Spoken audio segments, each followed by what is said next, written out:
smells like? A poop bucket.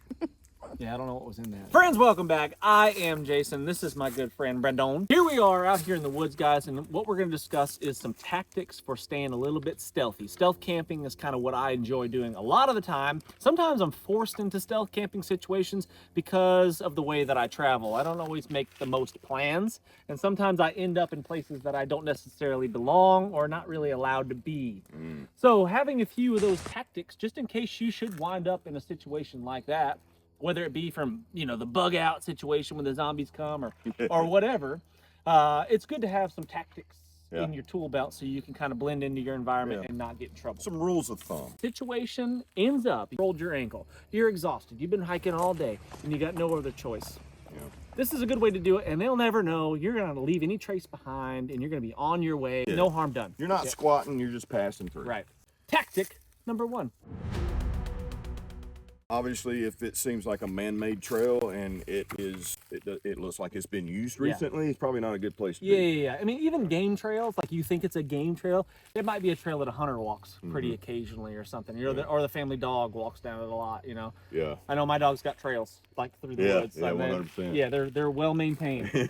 So stay off the path of least resistance. Human beings, animals of all types, shapes, and sizes take the path of least resistance. And if you can stay on the path of most resistance, most likely you're going to stay under the radar. Yeah, if it's somewhere that otherwise isn't easy, right? A briar patch.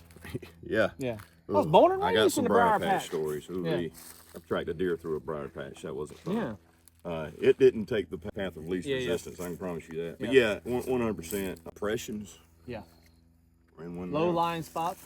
Yeah, and if you had to move, if you were moving into your area, now this isn't really necessarily a great spot to camp because of runoff, water runoff. If it was a storm, you could potentially have a creek flowing through here, and that's less than ideal, of course, but you might be making some sacrifices. You look up, the sky is fair, you might make some gambles, take some risks in a situation like that if your priority is just to stay low key. But, and too, like if you're not staying put, if you're moving through and this happens to be the direction we need to be going, this is a good little area, right? It's about chest high to me. If I see something that I spot to be suspicious where somebody makes a stop, I can very easily get out of cover. Heck yeah. I could squat down and walk this low. Yeah, belly crawl through there. So, you know, pretty good thing, if you can find it. Yeah. That's the other thing. It's very geographical, right? Yep.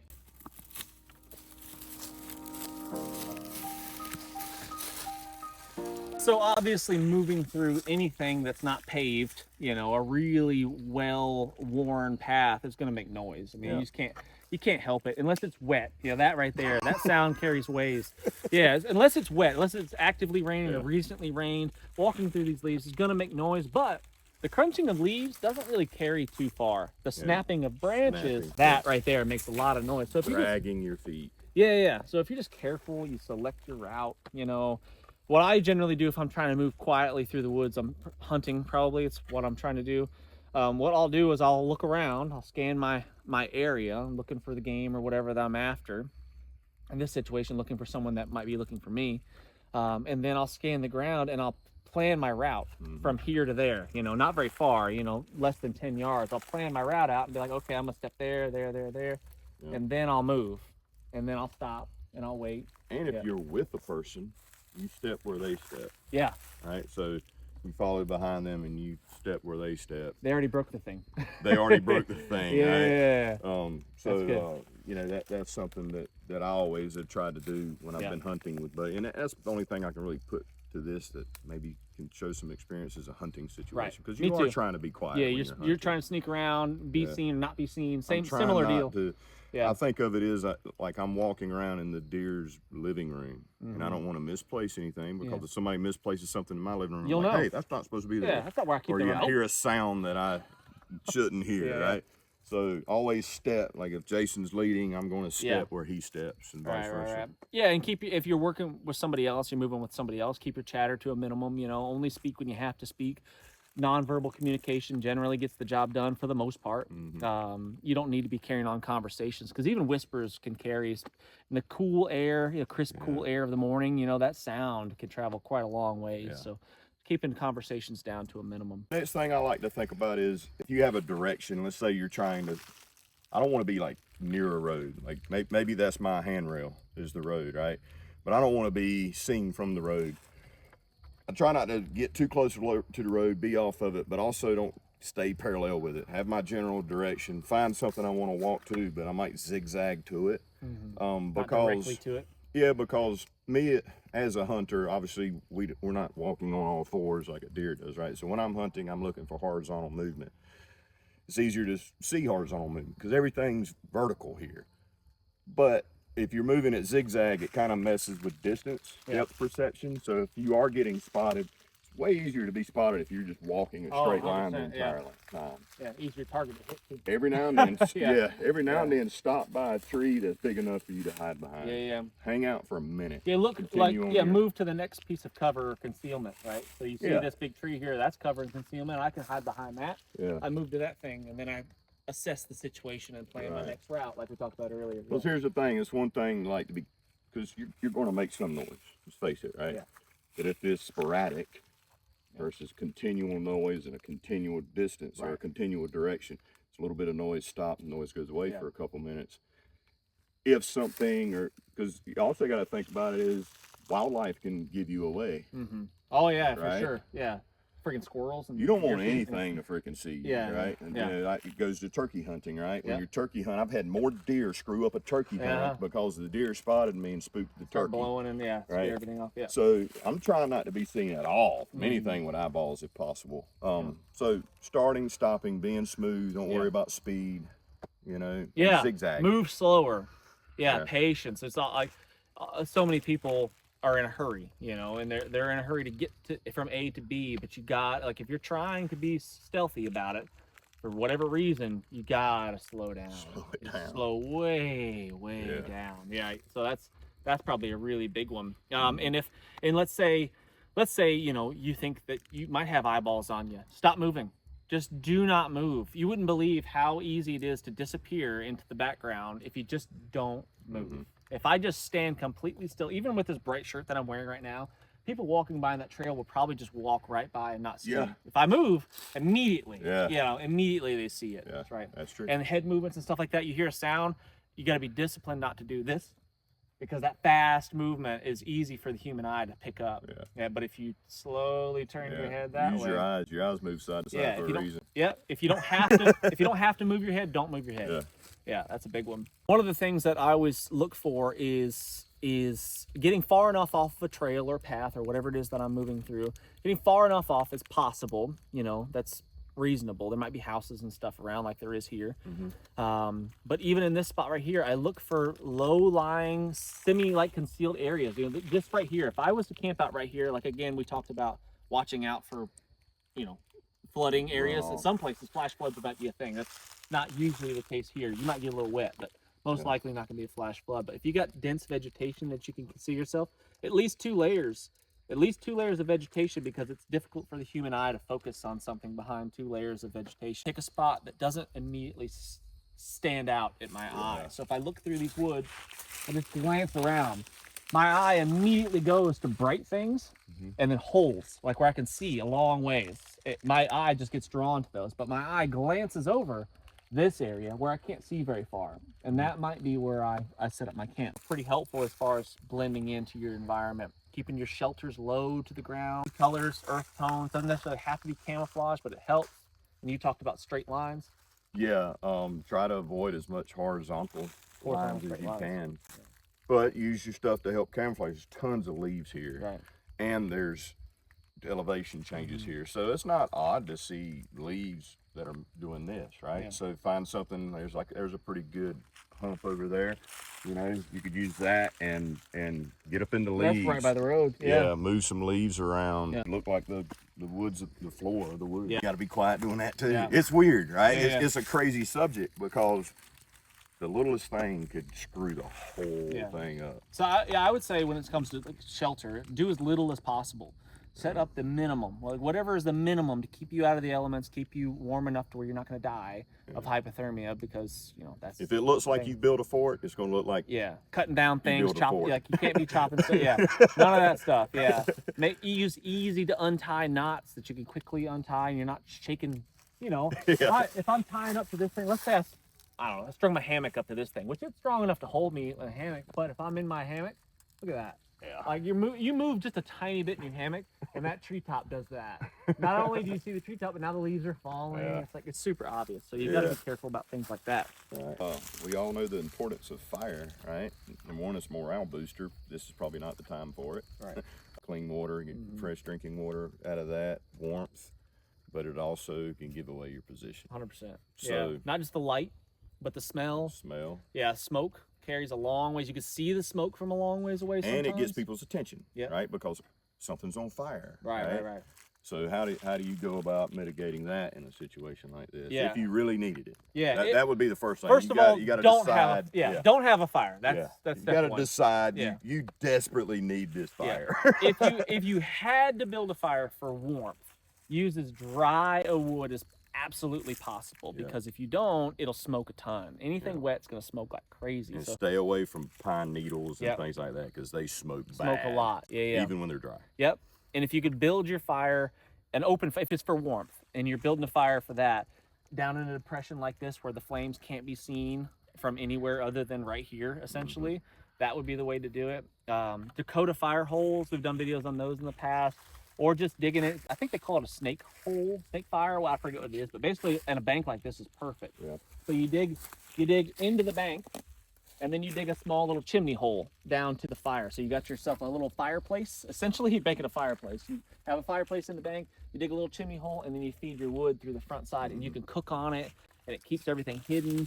If you use dry stuff, it doesn't smoke that much, and that's one way to do it. And I think probably the biggest thing that I would think about in that situation is I would only build the fire when I'm ready to move. Yeah. Because do what you got to do. It could be a dead giveaway, right? So I'm not going to do the fire where I'm going to stay a while. I'm going to do it like I need this fire for this particular reason.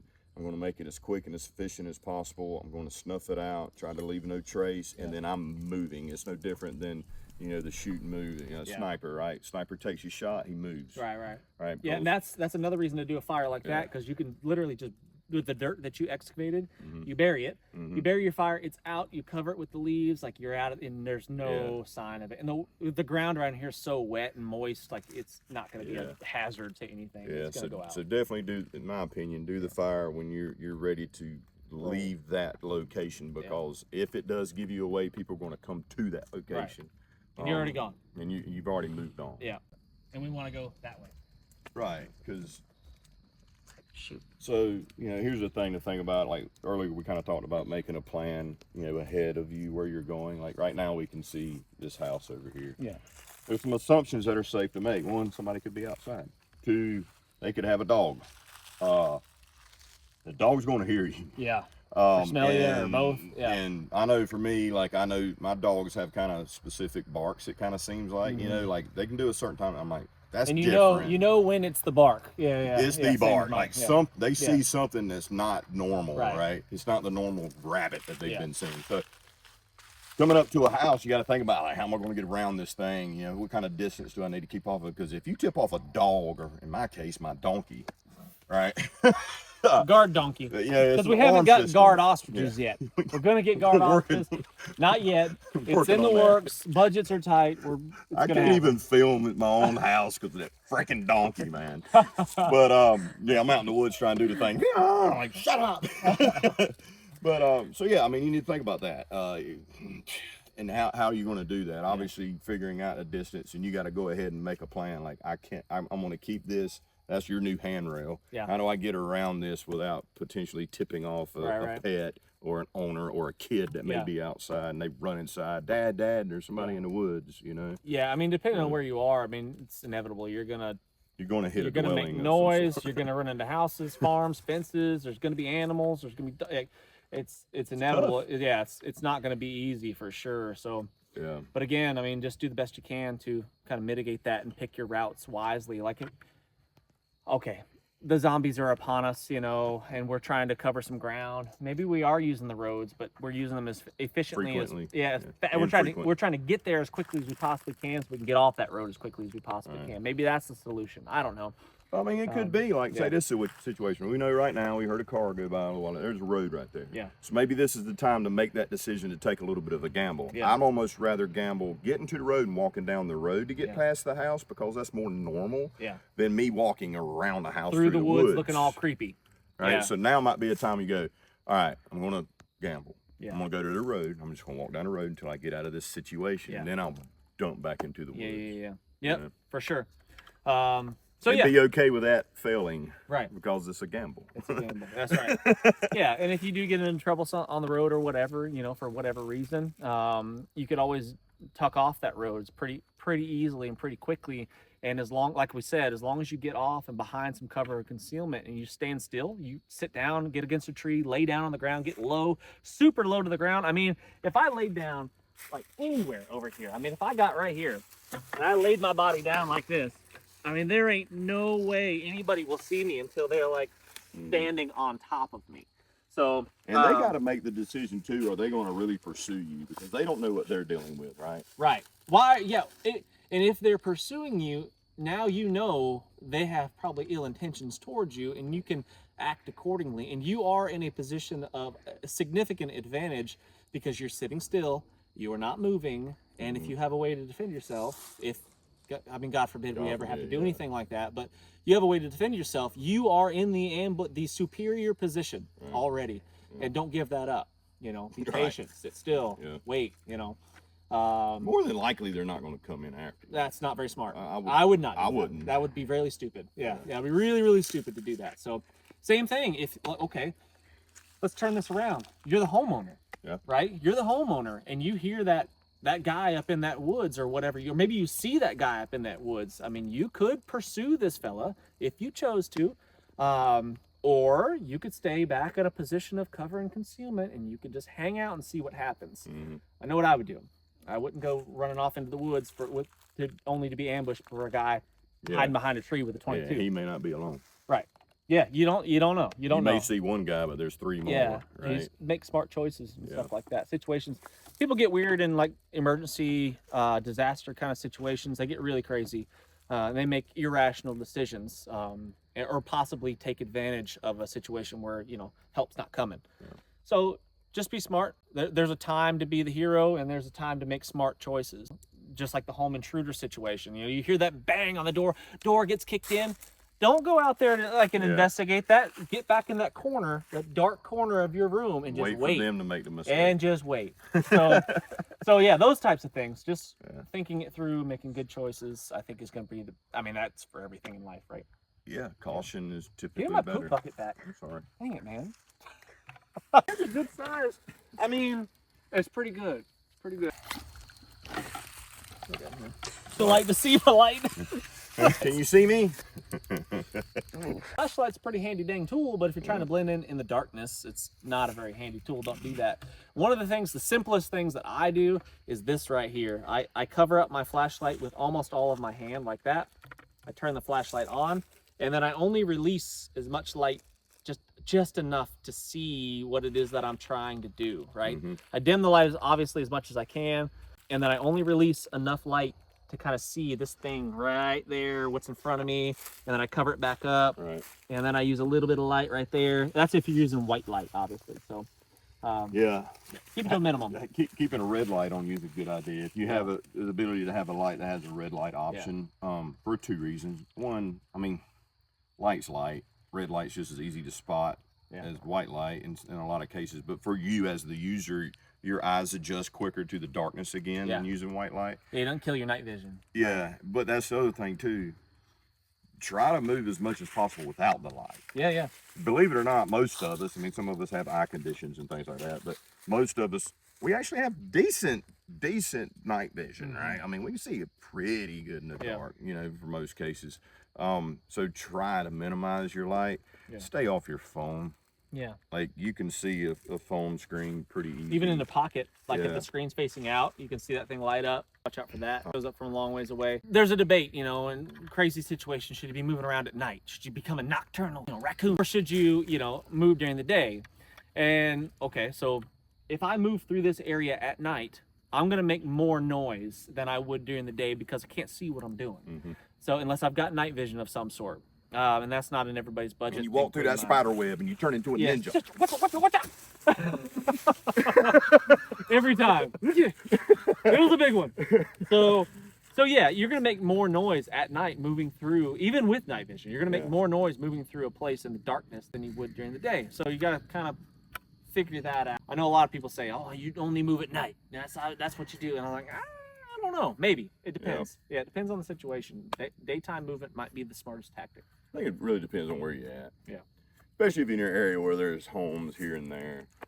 Sound carries better in the night. Why? Because there's not as much traffic. There's not as much stuff going on. Yeah, it's quieter. Yeah. And there's freaking dogs. Yeah. Like dogs like to roam at night too. Yeah.